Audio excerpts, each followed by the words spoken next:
Hey loves, welcome back to my channel. This is Caroline. Welcome to this full moon in Sagittarius that we're going to have a look at, which is actually a total lunar eclipse this time around. So I was totally cool with this eclipse. I usually feel them arriving a mile away, but when I looked at something that we're going to talk about today that I've not seen anybody else online talk about, I was not so sure that it was all like a cool eclipse. And we're going to have a look at the Saros family of eclipses. So whenever we have an eclipse, they are part of a larger cycle. Okay, the Saros cycle is a family of eclipses, if you will. And this is Saros cycle 121. And there's, let's see, let me read to you guys the stats. There are 82 eclipses in this family. Okay, and these eclipses happen every 18 years. So you can see like the time span. Okay, the series originated in 1047 and will end in 2508. Okay. And when you look at a family of Saros eclipses like this, you have to look to determine the flavor of this eclipse. You have to look at the very first eclipse of that family, which I will share to you guys with you guys in a few minutes. That's whether or not to know if it's a friendly eclipse or if it's a not so friendly eclipse. And I will pop that screen in a minute. We'll have a look at what the eclipse looks like now, but it's super important to have a look at the tone of the eclipse by looking at the origination of the Saros family. So this lunation, we know it's a full moon because, the moon is opposing the sun. It's happening at 5 degrees of Sagittarius, and it is a south node eclipse. Okay, so the moon is going to be within 5 degrees of the south node. So that's pretty tight. It's a total lunar eclipse because the moon is fairly close to the nodes and not that far away from our divine feminine at 18 degrees. So, and the thing is like 18 degrees is not the best degree. It's actually one of the worst degrees in the entire zodiac. So this is like a major heads up. I'm not too sure, what exactly that entails, but there's a lot of number 18 in this eclipse. So the moon is in the sign of freedom, of truth, of higher learning, and she's opposing the sun, which is with the with the north node. And when we have this happen at such a tight, degree, it's a stronger eclipse. It's not a partial eclipse. It's definitely a total lunar eclipse. And this full moon is squaring our divine masculine. It's squaring Jupiter here, who is at 1 degree 11 minutes of Pisces. So it's a very, very interesting energy for the divine masculine to be squaring this full moon eclipse at this time. It is in its sign of dignity, though, which is the good news, right? So Jupiter is at home in the sign of Pisces. It could also mean, Jupiter in Pisces can dissolve boundaries. It's very important to keep those boundaries really tight these days, especially with our Saturn retrograde. So Saturn has gone retrograde a few days prior. And Saturn, rules boundaries. And then when it goes retrograde, we have a tendency to, loosen up these boundaries. So really, really, really something to look out for. Let's have a look here.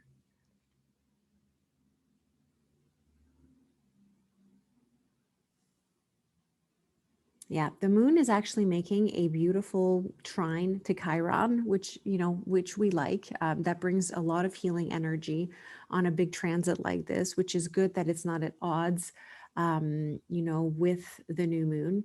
Another aspect that is kind of going to be going on for a little while here is we have our beloved Neptune making a square to Venus and Mercury. Okay, so this is going to go on for a little while because we're headed into the Mercury retrograde pretty soon.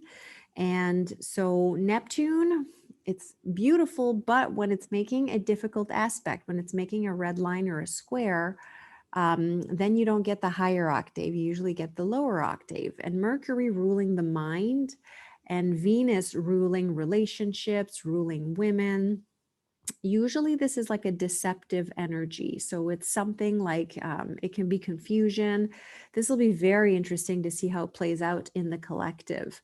But usually, Neptune squaring Venus could be some sort of like lying to women, lying in communication. There's some sort of deception or some sort of misleading, or not the whole truth is being shown at this time. So this will be very interesting to see how the collective will behave on this full moon. So I will quickly, let me just switch the screen here because I want to show you guys.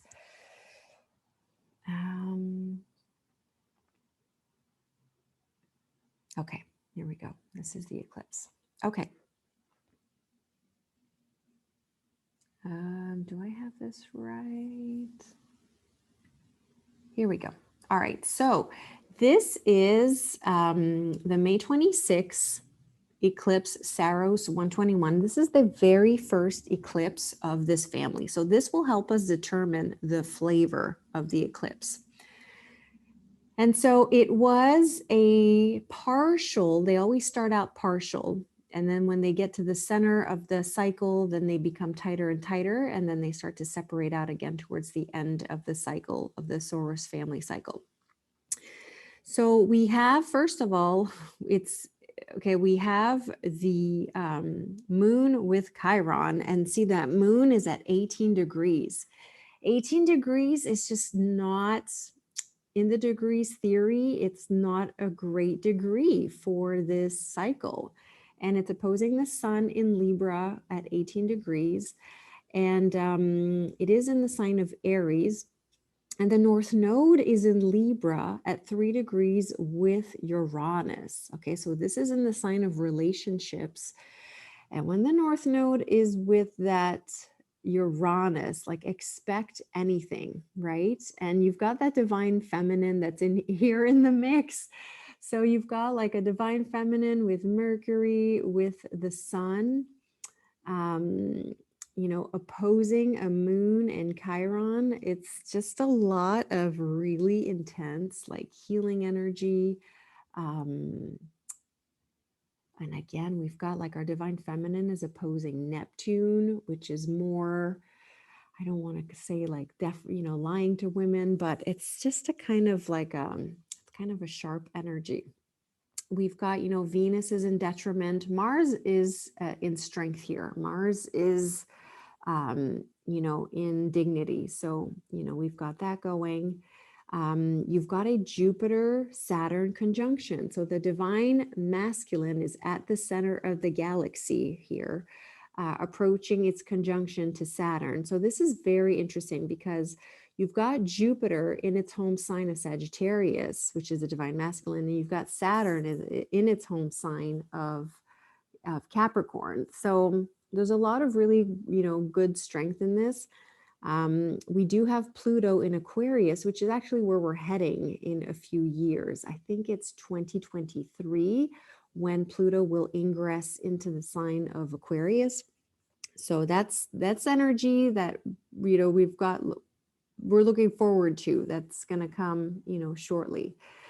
So I just don't like this 18 degrees right here. I'm just not going to lie. So that gives it an energy of big changes, especially with the North Node, conjunct Uranus. All right, let's see if I can bring this back up here and go back to sharing that screen again. Okay, so now we're back to the full moon in Sag. Another, we've got Mars that will soon be approaching its opposition to Pluto. Also something to look out for. This is not, very tight energy. There's a 6-degree difference, but this is going to be something whenever Mars is in detriment in its sign of Cancer, and it's kind of loosely opposing Pluto at this point.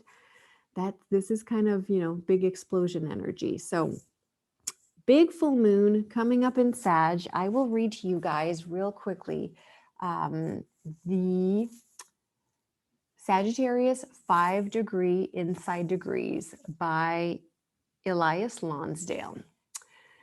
It's 3 women materializing out of fog. So being mesmerized by your own triple reflection, casting a huge chunk of your own soul back into the dim past, casting another chunk of your soul into the remote future, and intruding the past time chunk of your soul in layer after layer of obscurity and evasiveness. Living simultaneously in the past, present, and future, but all 3 time frequencies held away. Therefore, to a fantasy extent, you live inside the subconscious mind with virtually no conscious outlet. Down inside, there is something extraordinary that is happening. Free from the glare of any form of overt reflection, you are gestating, healing, and making yourself ready for the infinite unknown to pop or hatch. Intensive, seething forces of dreaming into the void, the great abyss. And while knocked out of outer commission, liberated to conceive the inconceivable, and to renew your tangled and damaged roots into the old wise woman that never ages and always works. So there you have it. It really is a time of contemplation, especially since we're about to have our divine feminine and divine masculine. Divine feminine is already retrograde, but the divine masculine is about to go retrograde shortly. I think it goes all the way to 2 degrees. So you'll have them both retrograde for a while, which is definitely more a time of inward contemplation, more so than an outward, it's more a time of, of healing ourselves, of growing, of tackling projects that are, how should I say this? That are more in alignment with who we are at soul level. But I want to say, due to 2021 and 2022 are times of big karmic endings. They definitely are. It's all written in the stars, especially with the, Saros cycle 121 being in the sign of Libra, with that Uranus, conjunct the North Node.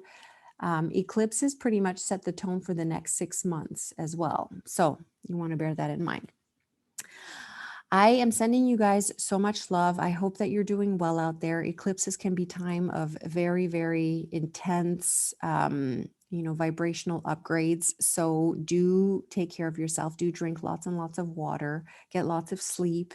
And I'm sending you guys so much love. Feel free to comment down below. Oh, yes. And please do like, share, and hit the follow button. It helps to circulate the content more out there, as YouTube has been harsher on its algorithms for smaller content creators.